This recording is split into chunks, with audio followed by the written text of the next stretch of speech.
I'd like to welcome everybody to the Big Book Study Solution Group of Alcoholics Anonymous, our anniversary meeting here.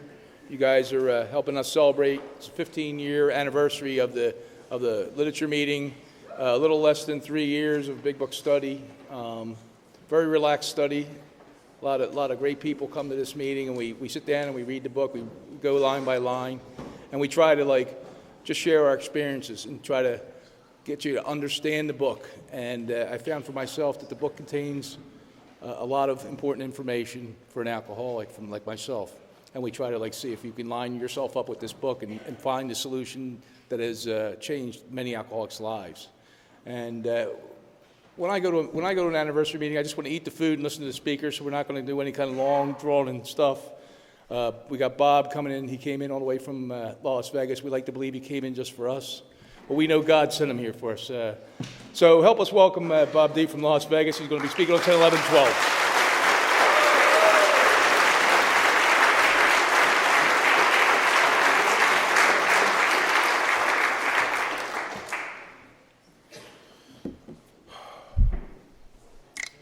I'm Bob Darrell. I am alcoholic.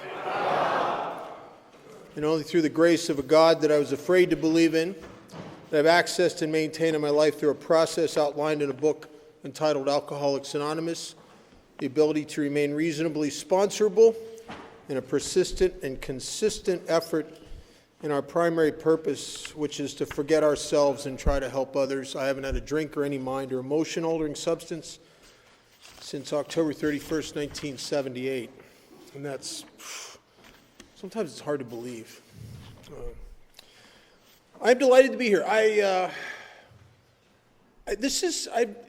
lived in Pennsylvania for a long time.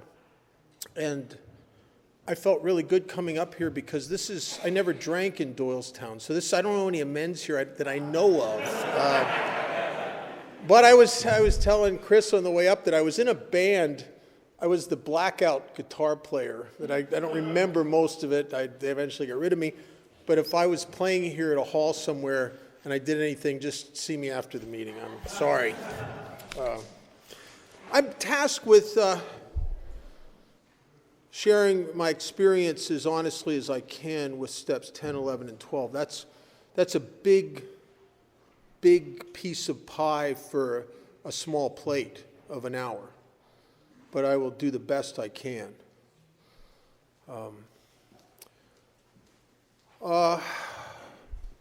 I'm sad to tell you that I didn't start doing step 10, 11, and 12. I started 11 before I started 10 because 11 was hip, because meditation was hip.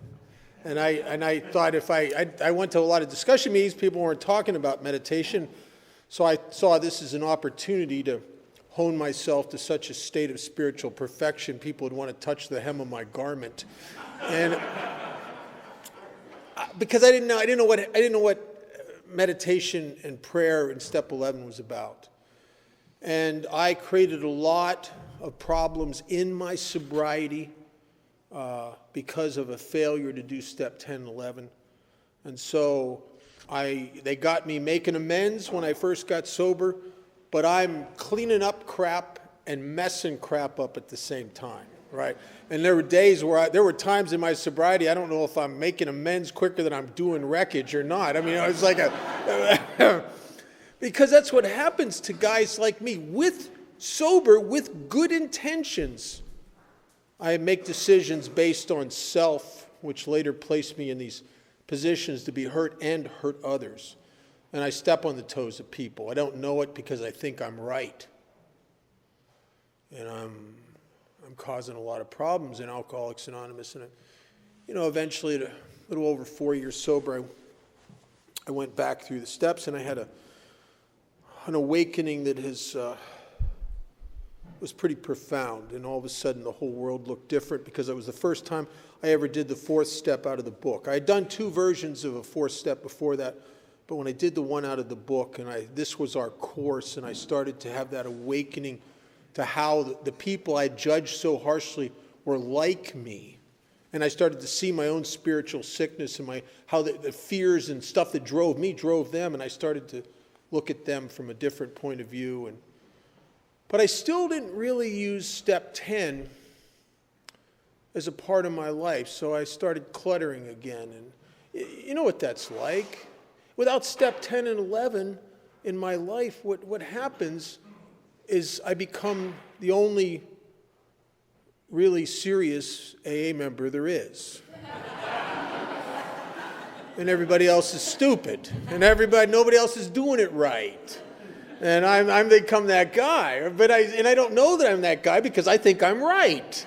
And you're all wrong. And I was at a meeting just a couple years sober, and I heard a guy say the most brilliant thing. It was a discussion meeting. The topic was step 10. And it was back in the late 70s. In early 80s was a time in Alcoholics Anonymous where a whole bunch of stuff was trying to rush into AA from treatment centers. The treatment center boom was beginning. And so there were people in meetings that when you mention step 10, they talk about writing about their feelings for 20 minutes every night. I went to my sponsor and said, should I do that? And he said, no, you are self-obsessed enough. Don't do that. And at this one particular meeting where everybody's sharing their different things that they do in step 10 or what their opinion was of step 10, an old-timer said something that was brilliant. After everybody else had shared all the stuff they did, he said, well, everything I heard, that's all nice. It's all good. Some of you do a lot of writing. That's fine. He said, but I don't really need to do all that. He said, if I want to know how I'm doing spiritually, all I got to do is just look around me. And if what I see is people that are doing pretty good, they're not perfect, but they're struggling with a lot of the same stuff I struggle with. There are times having difficulties with their fears and their life as I do. He said, you can bet I'm in pretty good shape spiritually. But if I look around me and I just see jerks that someone should straighten out, you can bet I'm in a lot of trouble. And that was, God, that must have been 35 years ago I heard that. And I'll tell you, that's the deal. Wilson, in the big book, he talks about 5 things that I have to do on the spot in daily living whenever I'm disturbed, whenever anything comes up. And the first thing is I'm supposed to watch for the resurgence of self. He said we watch on page, I lost the page. Here we go. We watch for selfishness, dishonesty, resentment, or fear. Those 4 things are symptomatic of the bondage of self, symptomatic of ego, a guy who's trying to play God, right? Selfishness, dishonesty, resentment, or fear. He says, so we watch. The second thing is we ask. Because when these problems, we ask God to remove them at once. The third thing is I discuss them. I think recovery and spiritual growth always it needs to happen in a glass house where there's in a state of transparency. There's not much spiritual growth that happens with me alone and God. That's the fabric of people like David Koresh and Jim Jones, right?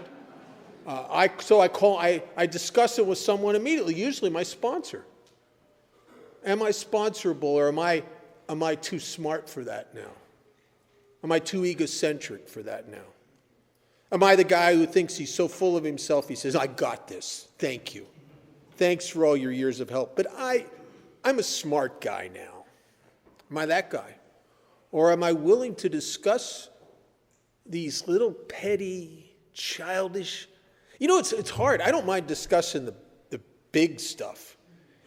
It's when when I couldn't sleep at all last night because I was plotting your death because you didn't invite me to your potluck. That's the childish little pathetic. Or I'm thinking of ways to blow you up because you started dating some girl that I was too afraid to ask, right?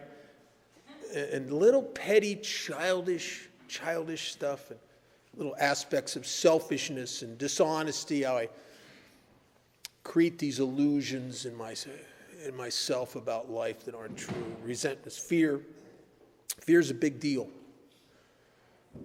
Matter of fact, as the decades have gone on, fear's become the main piece of business. Wasn't so in the beginning, resentment was. Then I went through a phase where sex was the big piece of business. And it seems like the last decade or so, it's fear. Because I start to get that all the resentments are just, there's fear driving them. I get what Wilson says in step 7 in the 12 by 12, where the chief activator of all my defects of character is self-centered fear. And so fear it's the last thing I ask and watch for, but it's maybe one of the most important. So I ask God once to remove these. I discuss them with someone immediately. I make amends. The book says quickly, which I think should be 3-4 months at least. Make quickly if I've harmed anyone. You know the problem with it, when you don't do quickly, because you're afraid of looking dumb, you're afraid, your pride rises up, and so you resist doing which is an eventuality, because an unmade amends is like a stone in your shoe. You're the only one that suffers. It took me years here to realize that the longer I wait to make the amends, I'm the guy who suffers in the interim. No one else does. And I think guys like me, I have to walk through a whole bunch of amends and experience the freedom and the relief on the other side before I start to see value in it when it says promptly. Value when it says we made amends quickly. And then the fifth thing is, I think, it's the foundation of Alcoholics Anonymous. It's an effort to install, I believe, a new default position in a self-centered person. And the last thing it says, and we turn our attention to someone we can help. I came to Alcoholics Anonymous, and my natural default position, no matter what I went through, no matter what's going on in my life, I turned my attention immediately to me. No matter what I went through, I just wanted to go somewhere and just think about me and how this has affected me. And you're going through something, what's it have to do with me? And that me was my default position. And now, through practice and practice and practice, guys like me are encouraged to claim this, what Alcoholics Anonymous refers to as our primary purpose. And it's not us. In this program of self-forgetting and service, it's to live a life of other-centeredness, which is contrary for a self-centered, self-absorbed, self-involved, self-focused, self-concerned guy like me. Other-centeredness does not come naturally when you've been self-centered your whole life. But they're trying to instill this in I've had great sponsorship over the years. No matter what's going on, divorce, financial success, setbacks, problems, resentments, I've had sponsorship that no matter what's going on, they say, so, pick up any new guys lately? Well, they're new. They can't even help me with these problems. These are complex. But that's really the new default position here, is to forget myself. And my experience in sobriety has been exactly like Bill Wilson's experience when he talks in his story about having bouts of depression, self-pity, and resentment that he says just about drove him back to drinking. And then he said he would go down to Towns Hospital and he'd spend a couple hours with some guy who's puking his guts out. And he said he'd be miraculously uplifted. And you know what the uplift is really what's happening. It feels like I'm being uplifted. What I'm really experiencing is I'm being set free. Because prior to working with that guy, I had me just smothering me. That's what depression is. It's obsessive self-involvement where I just get me right here and my emotions right here, like that creature in the movie Alien that attaches itself to your face. And what happens, it feels like I'm being uplifted. What I'm really is I'm taking me off of me and I'm setting me free. Alcohol did the same thing.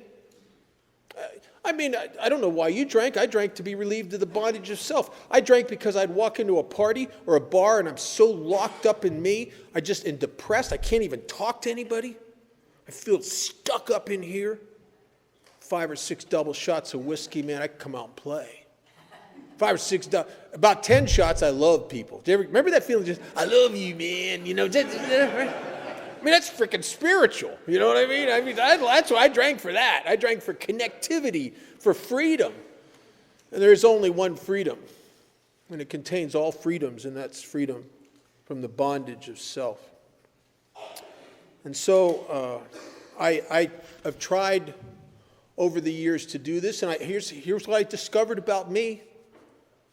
What happens to a lot of us in sobriety is as we try to grow along spiritual lives, we end up with very big and abundant lives with a lot of people in it and a lot of friends and a lot of stuff going on.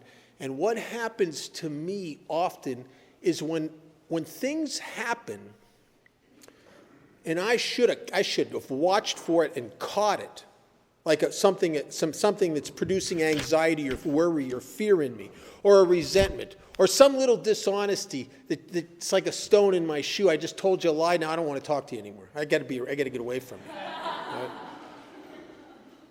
Or fear. I'm busy.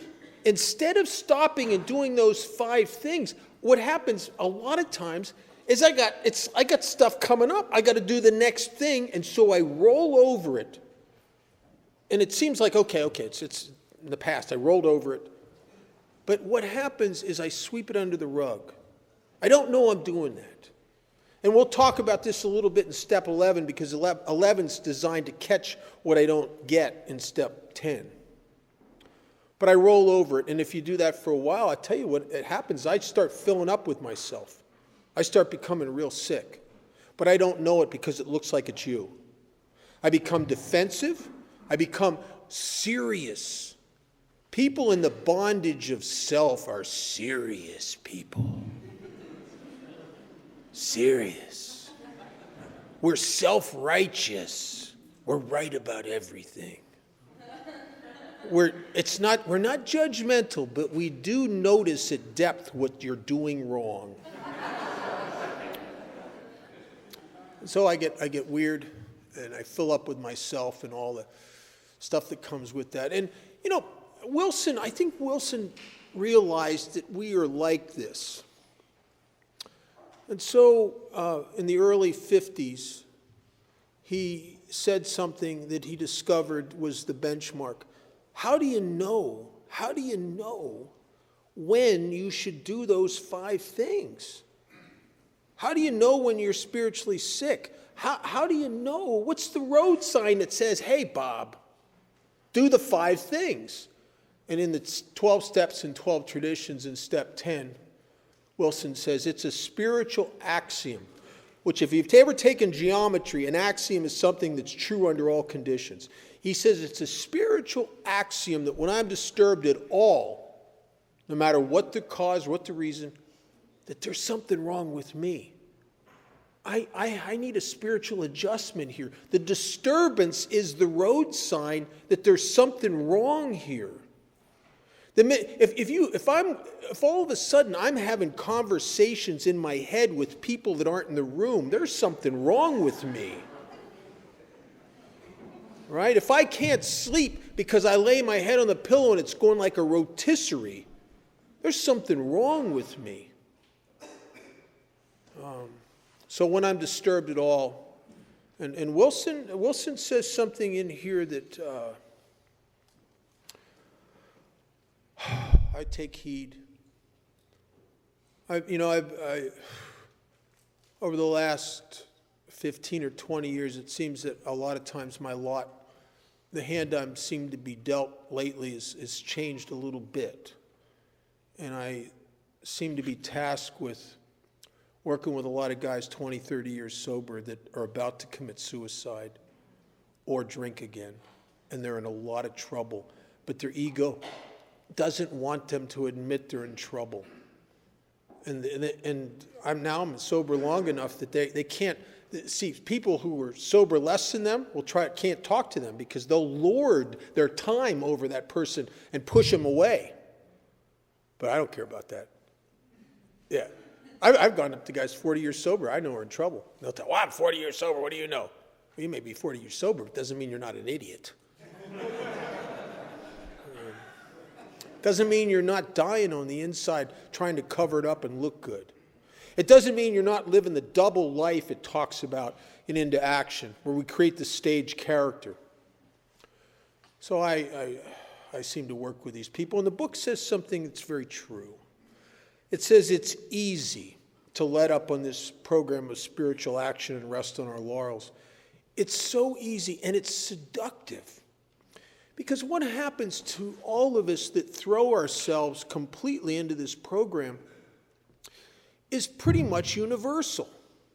What happens is you get better. You start to feel better. You're making amends. Your relationships with people are better. You're starting to get a little bit of notoriety, maybe even a little prestige, because, man, you're not the guy stealing at work. You're the guy coming 20 minutes early, staying 20 minutes late. You're practicing spiritual principles in all your affairs, and your life is starting to bloom. And what happens to so many of us as things get rich and abundant, and people are starting to love me and tell me how great I am? It's funny because emotionally, inside of me at this point, I don't really feel that alcoholic anymore. Oh, I know I'm alcoholic. Oh, yeah, once an alcoholic. Yeah, no, I know, intellectually, I know. Yeah, I'm an alcoholic. No, don't. Yeah, I know I'm an alcoholic. But I don't really feel like there's a problem, because I don't see it. There's no problems. Things are good.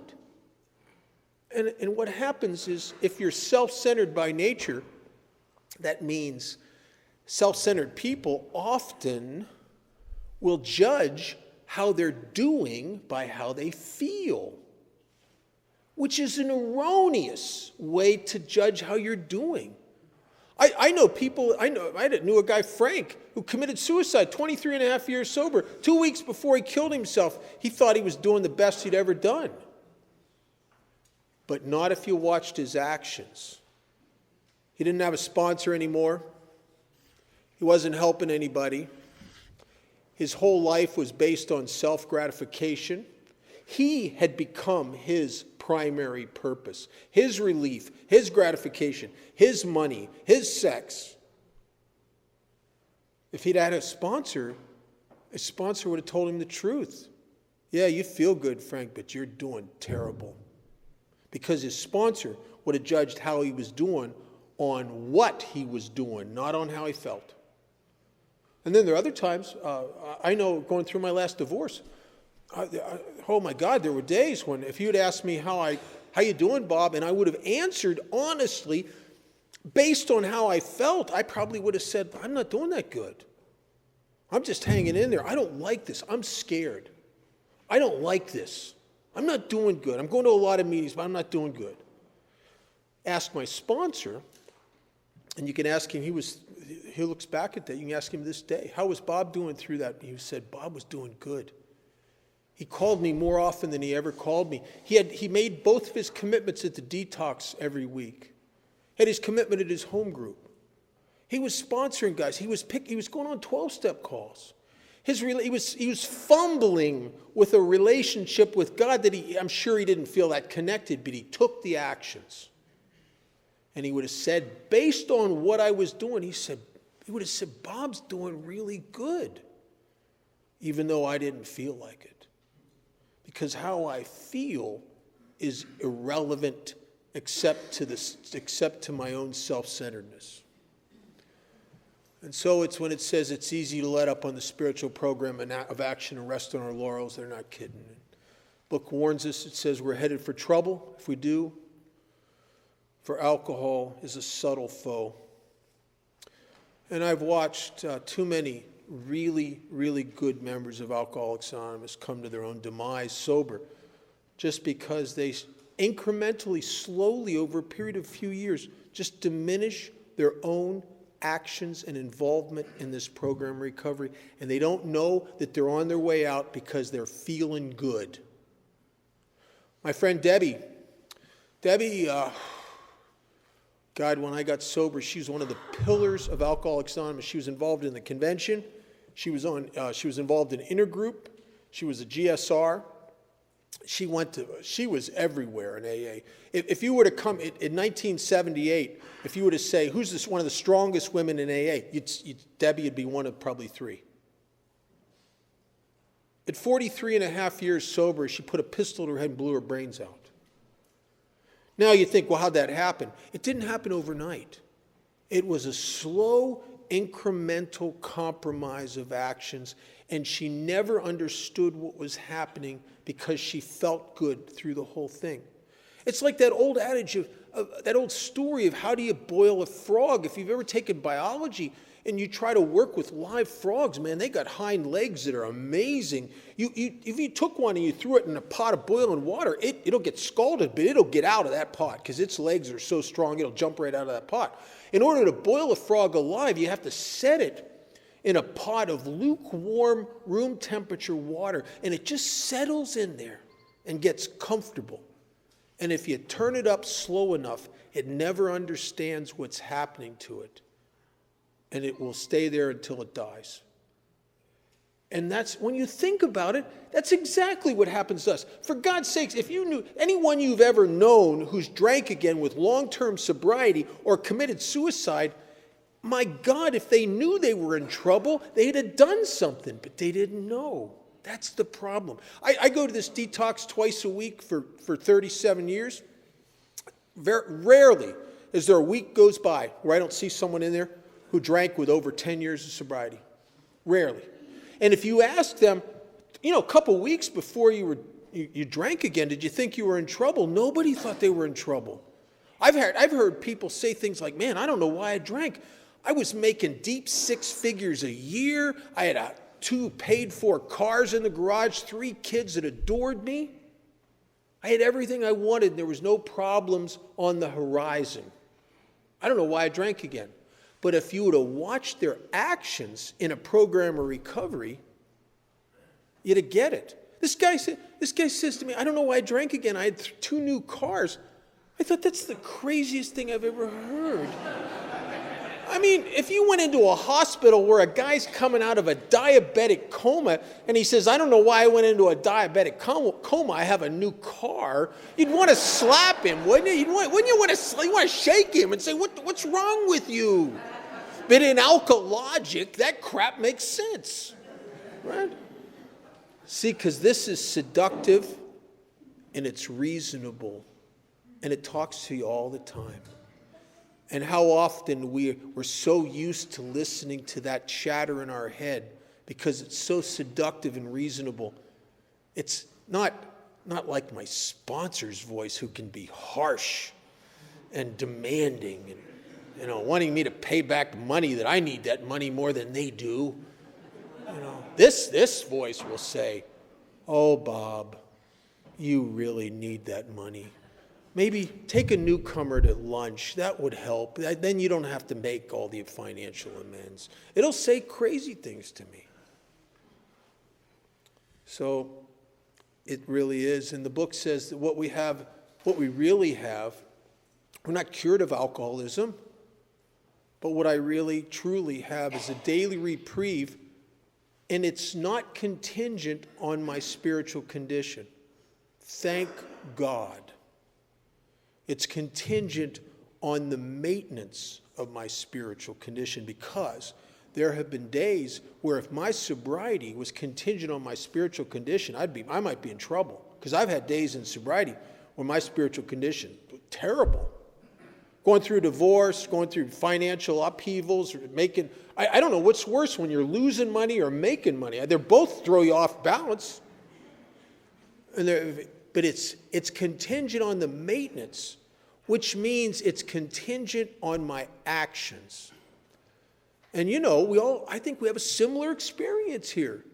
I take all the actions of AA every day, day in, day out. Go to meetings, talk to my sponsor, talk to God, try to do a little self-examination, correct things when necessary, make my service commitments, be a part of my home group, show up early, stay late. All the things we do here. And there are days when I do all of that action and I feel disconnected and I don't feel any consciousness of God at all. There are other days when I'm taking the same action where I feel so connected I should have a tent and a tambourine. But it doesn't matter how I feel. It only matters if I keep taking the actions of maintaining my spiritual condition. My spiritual condition will come like the tides. There'll be days it comes in and it's very connected, and there'll be days it goes out and I feel desolate and disconnected. It doesn't matter. It only matters that on the good days I take the actions, on the bad days I take the actions, and the actions tether me to a way of life and a power greater than myself, and allow Bob to survive Bob for these decades. And I believe if I continue to do it for a lifetime. And I like that. Because I didn't want, if AA was another, I'd done a lot of stuff prior to getting sober. A lot of, we all do seminars and different new therapies, new medications, things that change your life for 2 weeks. And then you're back to being you again. If AA was if it was that, it's not going to do me any good. I needed to know that if I continued to be a player in this game, that this would sustain me for my lifetime. Because if it won't do that, what's all the bother if it's not going to do that? Well,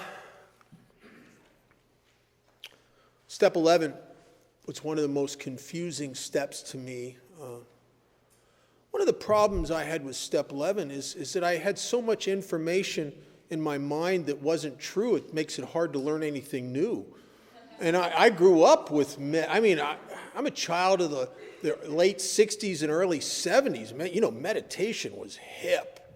That was the only step in AA I kind of warmed up to. I'm going to do meditation. I'm going to elevate myself spiritually above the crowd. My ego got on board with this meditation thing.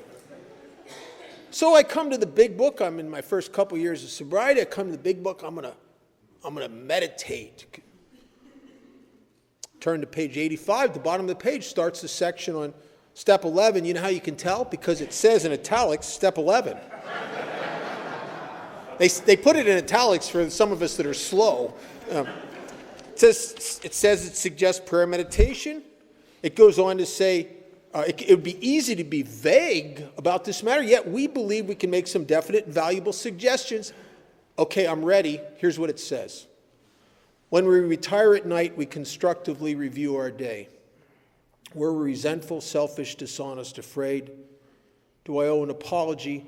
Have I kept something to myself? I'm reading this and I'm thinking, that ain't right. That's not step 11. That's step 10. This is a misprint. That should be back on an early, maybe this book's valuable. This could be a misprint. That should be back on a previous page. And Wilson, in the 12 Steps and 12 Traditions, in step 11, Wilson talks about why this in-depth self-examination is actually a part of step 11. It's not step 10. It's a part of step 11. He says in there's a little paragraph, he says, self-examination, meditation, and prayer, when taken separately, can bring about much benefit and relief. I don't need any more relief. I've been a relief junkie. I'm a relief seeker. The problem when you're a relief seeker, the shine of the relief always wears off, and I need more relief. It's insatiable. There's no end to that. But Wilson says, you take them separately, they can bring benefit and relief. And then he says, but if they're logically related and interwoven, just as it is on page 86 and 87, they will create an unshakable foundation for life. You see, what I need is I need to put a power greater than myself underneath my life to support me. I need a foundation, and it can't be human, and it can't be me. Because self-reliance, as it said, as we all got to see in the fear inventory, self-reliance has been failing you, Bob, over and over and over again. You need something else. You need new management, Bob. And so I'm embarrassed to tell you, I was probably 20 years sober before I started taking the actions on page 86 and 87 in part of 88. And it wasn't that I wasn't trying to do stuff. What happened is I read the book. It doesn't make sense to me. None of it matches. There's no chants. It doesn't tell you about a type of incense. There's no breathing exercises. See, because as a kid, I did Raja Yoga. I went to TM. I had a mantra. I even was with the Buddhists for a long time. Two sects to Buddhism. One, SGI, is Nam Myoho Renge Kyo. I did that for a while. I've done so many things. I did the Course in Miracles. I did a lot of stuff. And a guy I sponsor who was sober probably 15 years or so, came to me one day, and I'm sober probably 20, close to around there, came to me and he was very sincere, and he asked me for specific direction on step 11, what he should do in the morning. And I didn't know what to tell him.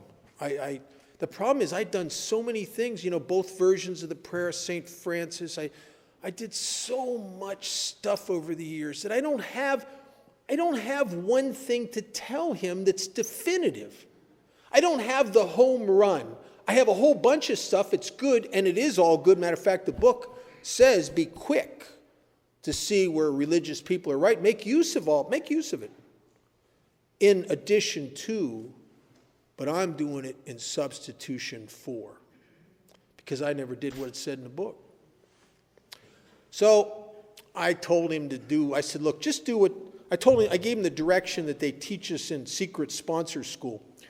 And in Secret Sponsor School, they tell you if a guy you sponsor comes to you and asks you a question, and honestly, you have nothing here. I got nothing to tell you. I don't know what to say. You tell him either one of two things. You either say, you say, well, just pray about it.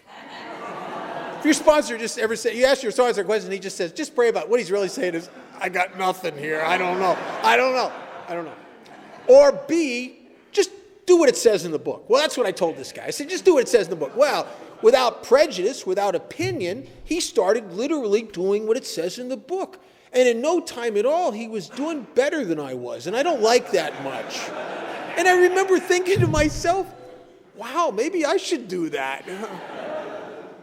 And because I watched the results of step 11 in the book in a sponsee's life, I started to do step 11. And how often AA's like that, There's one earlier in the book, as in the part we're talking about us getting ready to come here and surrender. It said the first thing awakening it talks about is we saw that it worked in others, and we'd come to believe in the hopelessness and futility of our life as I'd been living it. And we get bits and pieces of that in our sobriety. You get to that point where there's a little bit of hopelessness and you feel futile, like you're stuck on some kind of plateau, and it's grayed out. Your sobriety is grayed out. And you see other people taking actions that you haven't done. And if you're lucky, you say to yourself, what do I got to lose? Why don't I do that? But if you're really defended and entrenched in self, you won't say that. All you'll do is you'll make fun of them, and you won't do it. And that's how people get sicker and sicker. If you were to look at me, at the sickest times in my life, I was also the most defended at those times. I fit the old adage, you can always tell an alcoholic, you just can't tell them much.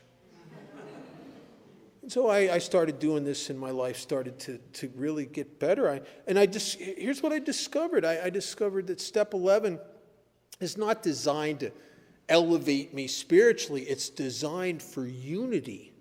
It's designed to help me to carry out my primary purpose. And the nightly review, Wilson gets it. He gets that of course we're going to miss stuff. Because we end up with big lives. We roll over stuff. Of course we're not going to catch it all. But if you ever went to New York City or Hong Kong or any cities that have lots of 100-story skyscrapers or 80-story or more skyscrapers, you will often see something there. And you will see construction workers working on maybe replacing windows or working on the facades of the buildings, maybe at the 80th floor. And you'll watch, if you look and see what's going on, you'll see underneath where they're working, they usually have some nets laid out because they know if they drop a hammer from the 80th floor, it's a missile by the time it gets to the sidewalk. So they got a net underneath there. And then if you look on the bottom 2 floors, there's usually two tiers of scaffolding and more nets coming up out of the scaffolding because they know that stuff can get through the first net. And this is the second net. When I retire at night, I constructively review my day. And I'm looking for the stuff I missed. I'm looking for the stone in my shoe. I'm looking for the little things I rolled over. And even with this, I still miss a lot, you know? Because here's the guy I am, and I wish I was better at this. I really do, because I'd be happier if I was better at it. And it's not that I'm unhappy. I'm not unhappy, but I know my life, I'd be more useful and I'd be more plugged into God if I was more consistent with this. But the truth is, there are days when if nothing is big and bugging me big and I'm tired, I'll just go through the questions. Well, where is I? Resentful? No. Self? No. Dishonest? No. Fear? No. Good. And I'll go to sleep. What I'm really doing is I'm sweeping stuff under the rug is what I'm really doing. I had a guy that I sponsor. I think Chris, some of the guys here I know pretty well know Rick. Rick loves me to tell this story because it was so funny. Now, Rick's over 20 years sober, and he's a good member of AA. And he's not doing step 11. So I said to him, you need to do the nightly review. And he says, yeah. And but he can't get it in action. So one of the things I do for people who cannot form the discipline is I give them an element of accountability that helps them to get it going for a while. They don't need the accountability in the long term, but they need it to jumpstart it. So I said to Rick, I want you to email me the answer to all those questions every night. And we're going to do that for a period of time until it becomes a habit. And then I don't need to see it, but you need to do it. And this accountability helped him. So every morning I'd get up and I'd do my meditation or be an email from Rick. And he'd be answering these questions. Was I resentful? No. Selfish? No. Dishonest? No. Afraid? No. Owe an apology? No. Didn't owe any apology. Was he thinking of himself? No, he wasn't. Was there anything you should have discussed? No, with someone else? Or was he kind and loving towards all? Absolutely. And I'm reading this. Well, okay. Granted, a couple days, that's possible. 3 weeks in, I'm getting the same email, right? And I called him up. I said, hey, listen. You haven't, every day, you don't have any resentments, no selfishness, no dishonesty, no fear, you're kind of loving towards all? Every day, no amends, nothing need to be talked about? No. He said, no, my life's wonderful. I'm so grateful. My life's great. Okay. All right, let's do something different. He said, what? I'll do anything. Tell me what to do. I said, I want you to print up all those questions on a piece of paper, make 100 copies. I want you to give them to your wife and have her answer them.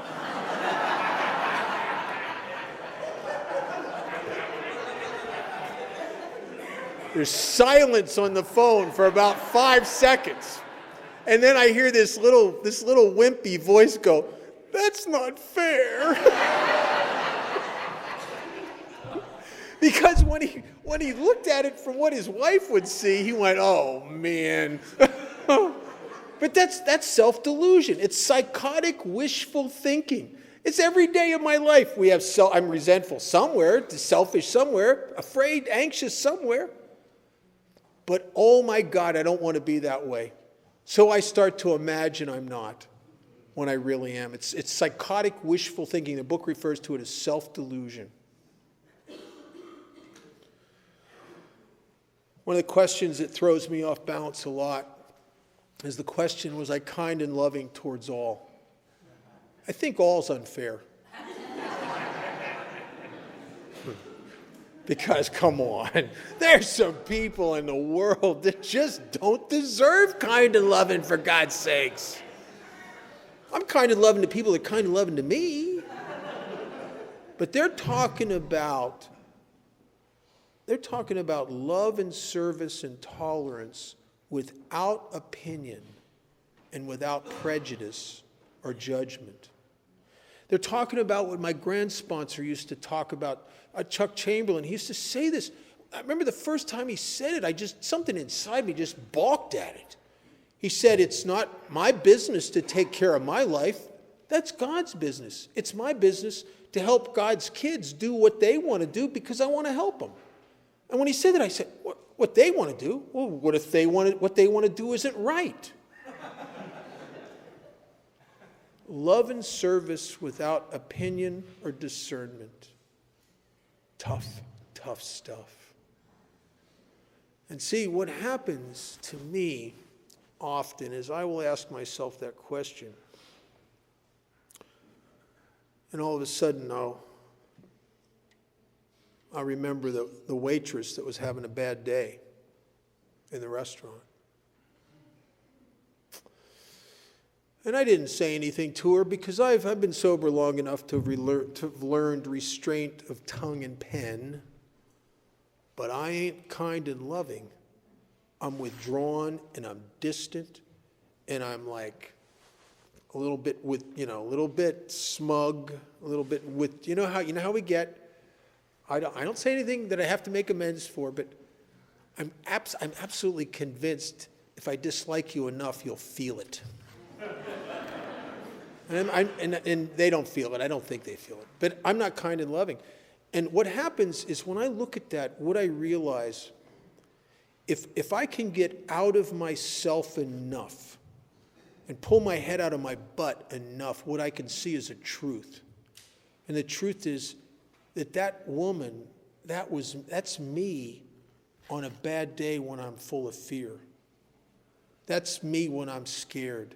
That's me when I need maybe when everybody's been reacting to my uptightness and it's been making it worse. That's the day I need a friend. That's the day I need someone just to be on my side because it feels like the whole world's against me. And what has happened is I've missed an opportunity to help one of God's kids because I had my head up my butt so wrapped up in me. And when I'm wrapped up in me, all I see in you is just enough to puff my ego up into a state of smug superiority. I don't see the truth.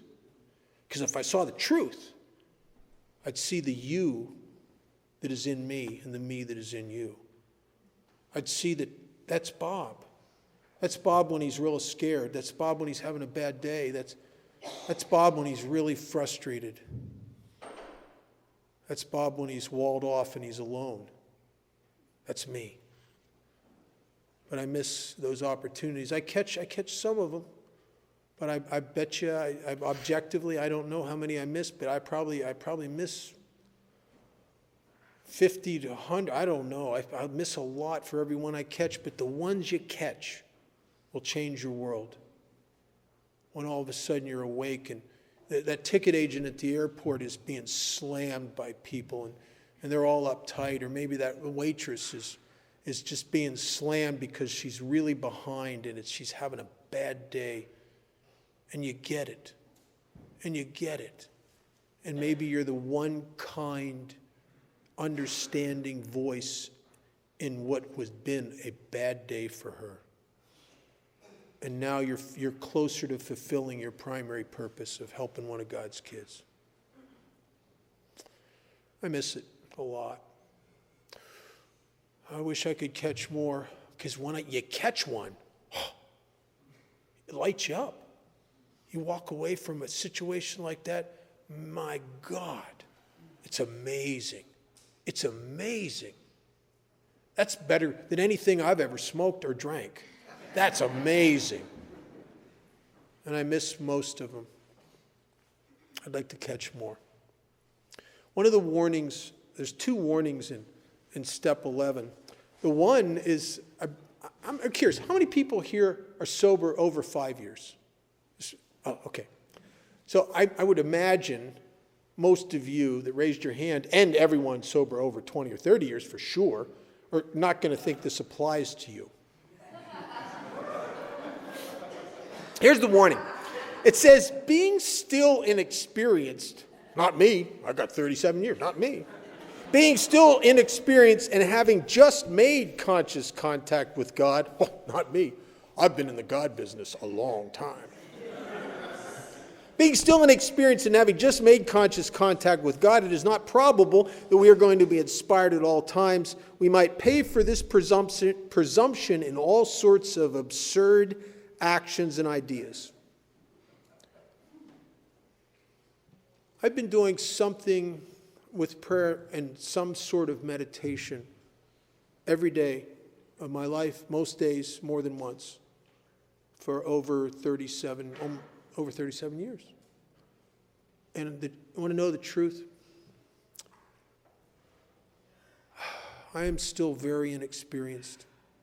If you were to create a chart or a graph of my life and how much of it I have been God-inspired and motivated by internal inspiration from God, and you put on the same chart or same graph how much of the stuff I've come from my head with, my head would die. You'd just be a little smear of nothing for inspiration and a whole bunch of Bob.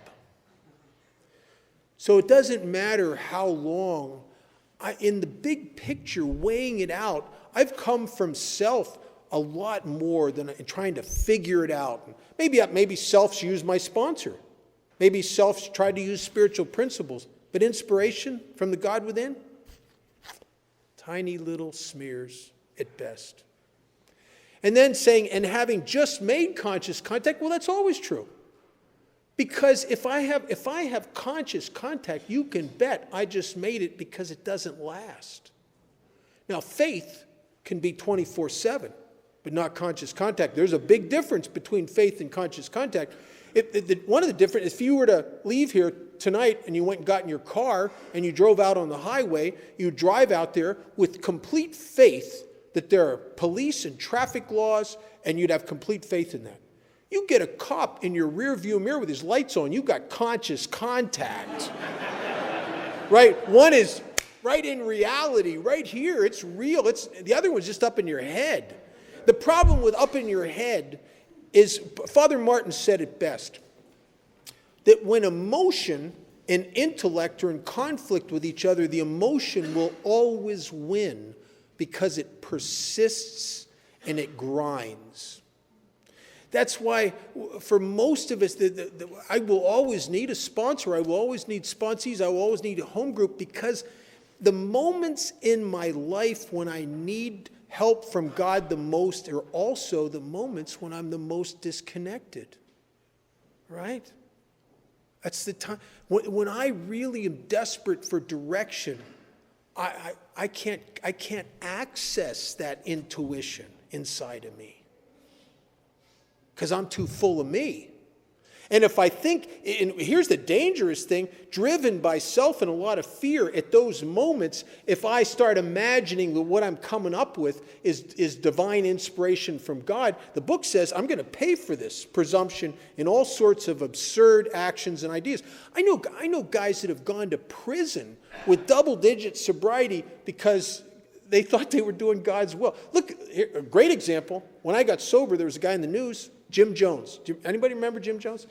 If you went to Oakland, California to this day, and I've met people up there who remember Jones's ministry before they moved to Doylestown. And they'll tell you, Jones got lit up, man. He was connected with God. He did a lot of good. He probably, we're not supposed to pronounce anyone else an alcoholic, but he walked like a duck and waddled like he looked like a duck to me. But he had a spiritual experience. He had an epiphany, born-again experience. And out of that experience, he got a calling to the ministry. He went to divinity school, started his own church, did a lot of good. I believe that Jones was plugged in and hooked up with God for a period of time. But Jones had no one to check his idea of God's will against except his own mind, which is the mind of a chronic alcoholic, a mind that is set up to start filling up with self even though he doesn't know it. Right? One of my favorite lines in the book, it says that we are extreme examples of self-will run riot, though we usually don't think so. Have you ever been full of yourself and making decisions based on self and running the show and pushing and grinding at life, and in the middle of all that, think to yourself, I'm nuts. Yeah, they should lock me up. I better call my sponsor. It doesn't look that way because it looks like I'm right. It looks like looks like I just have to push harder.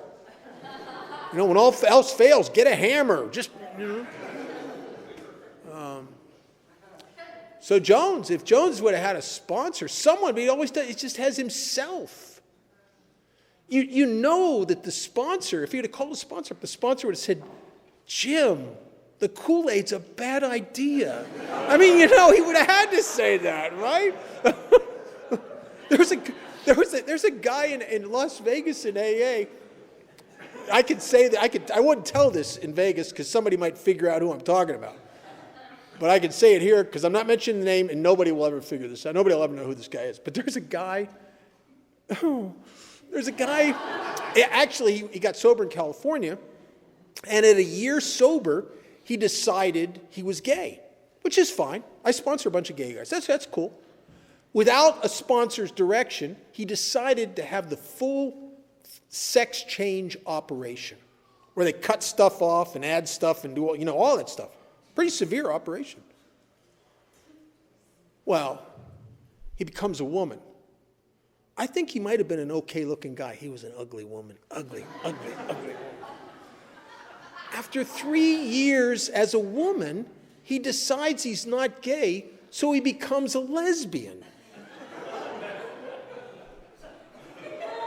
I mean, there's all kinds of surgical steps that could have been bypassed in that thing with a sponsor, because I can't imagine a sponsor on the planet would say, oh, having that cut off, that's a good idea. I can't imagine anyone saying that, especially in your first year of sobriety. Now, if I had one of the guys I sponsor say that, I'd say, look, 5 years, we'll revisit this, but not now. We're not going to do that now. Well, yeah, but I know it's God's will.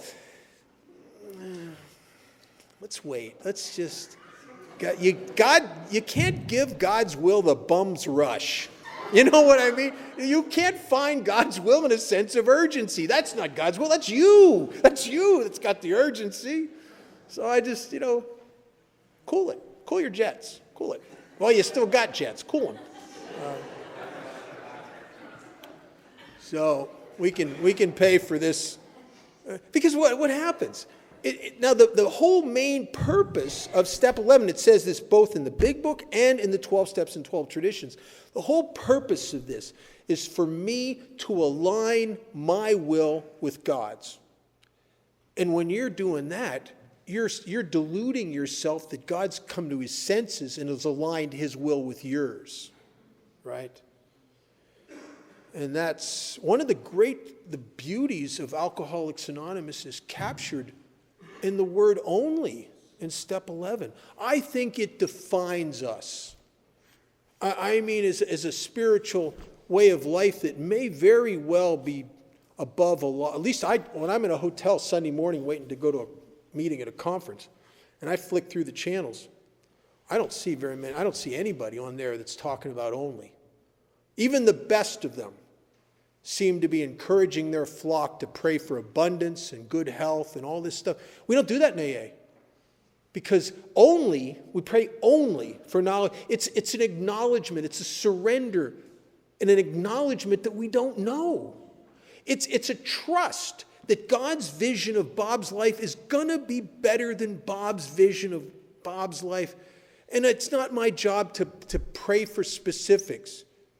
I mean, when I was in second grade, the nuns introduced me to the 10 Commandments. And the second commandment, they said that I shall not take the name of the Lord thy God in vain. I was a little precocious kid.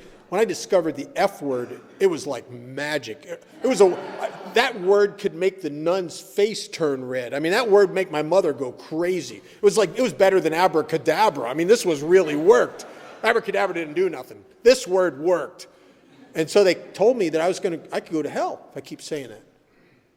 But I don't think that that's what that means. When you think about it objectively, what would be the vainest use of God's name? Wouldn't it be to petition my will?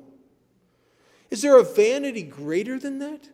Here's God's been lovingly and effectively running the universe for billions of years, but Bob's here now. God, take a knee.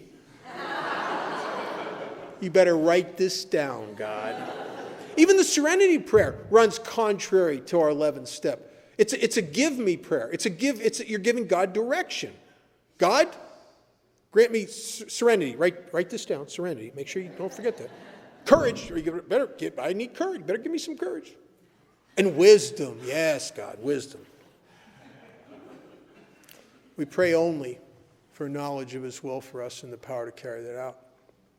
I was with a woman last weekend who's 43 years sober, who's a dear, dear friend, and I just think she's amazing spiritually. She's from Toronto, a gal named Mildred. And Mildred told me something about 2 years ago that changed my whole view of prayer.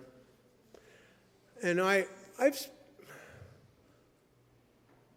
shifted 10, 15 years ago to conversational prayers because what I realized is that if I want to have a relationship with God, you don't have a relationship with anything or anybody by taking 5 minutes a day and chanting a rehearsed paragraph at them and then leaving. Relationships are conversational. So I started to talk to God. And consequently, I say, like at the end of an AA meeting, they say the serenity prayer. I'm in because I want to be part of the herd. I'll say whatever you want to say. I'm good for that. I have no issue with that. But personally, I've always tried to stick to prayers that stick to only. And there was a prayer that in all the meetings in Las Vegas, and about half the AA world ends with this prayer. The other half ends with the serenity prayer. And this prayer, I really liked it, except the second half of it seemed to conflict with the first half. And that's the Lord's Prayer. The first half sort of lines up with step 11, Our Father, which is a beautiful picture. In the Hebrew, there's an image, one of the images, it's a picture language, one of the images for Yahweh is a father coming home from work, and his young son is standing on the porch about 4 or 5 feet off the ground. And as the father comes close, the young boy throws himself into the air because the father is the one who will never let him fall. I get that. I have a track record with that. Our Father who art in heaven, I don't know what that is. Chamberlain said that maybe it's a new pair of glasses. Our Father who art in heaven, hallowed be thy name. That's just a prayer and respect. Hallowed be thy name. Thy kingdom come, whatever that means. Thy will be done. Oh, I get that.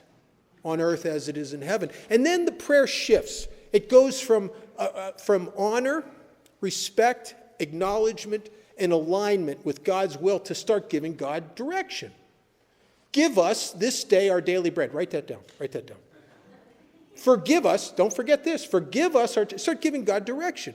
And Mildred said something that blew my mind. She said if you went back to the pre-Christian, and the Lord's Prayer is actually pre-Christian.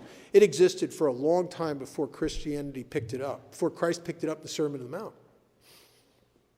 He said if you went back to the Hebrew and you read one of the earlier versions, there's an earlier version of where the wording would be translated as such that the second half would be an acknowledgement.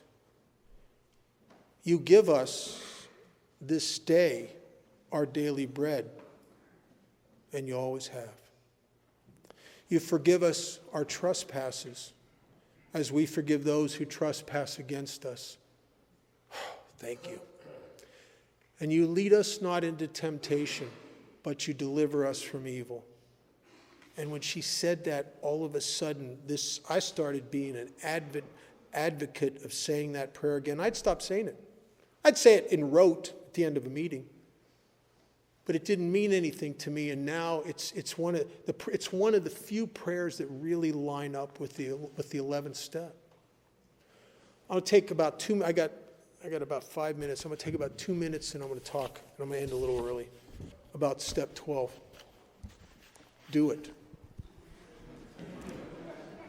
How many people in here sponsor people?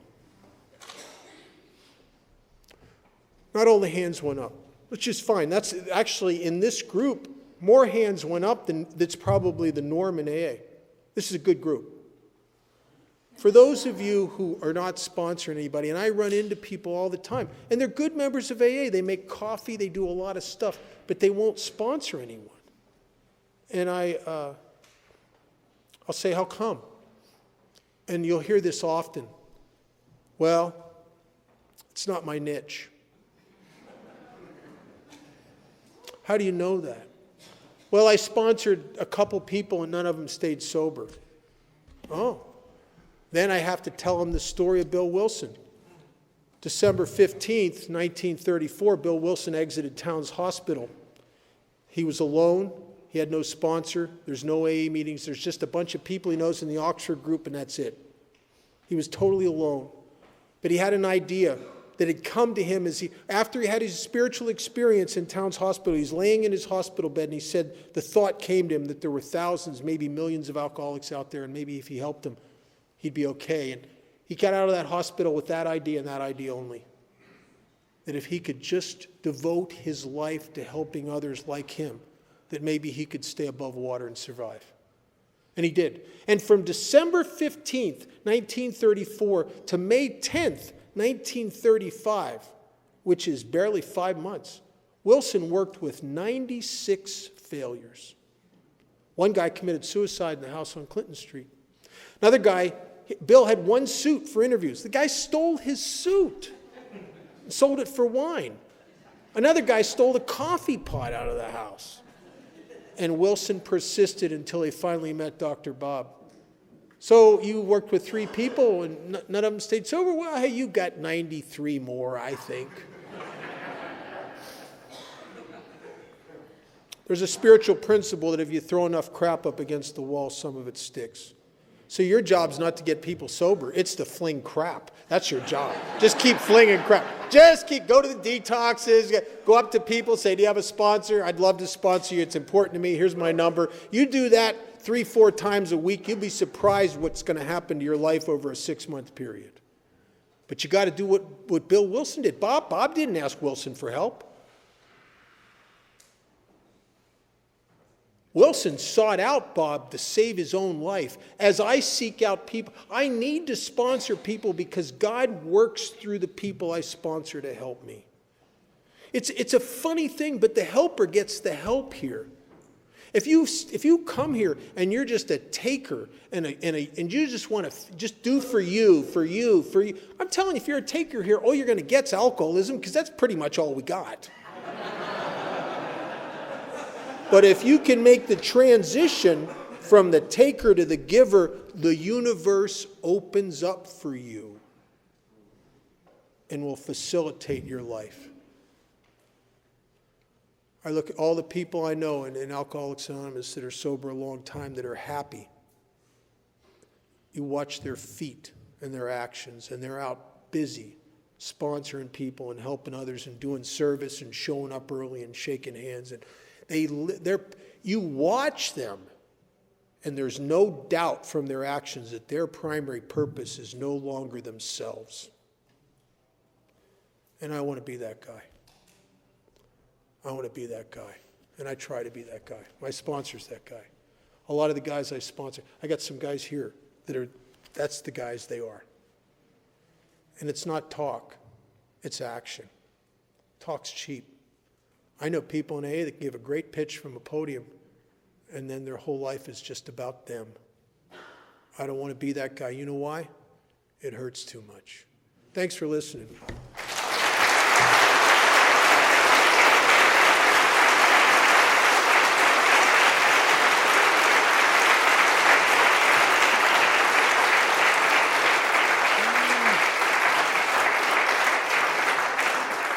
I'd like to thank Bob one more time for a great discussion with us.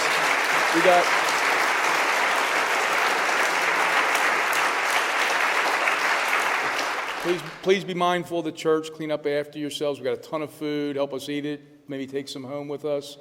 We meet every Thursday night at 7:30. Hope to see you here. What else can I say? We got a nice way of closing. If you care to join us, thank you very much for coming.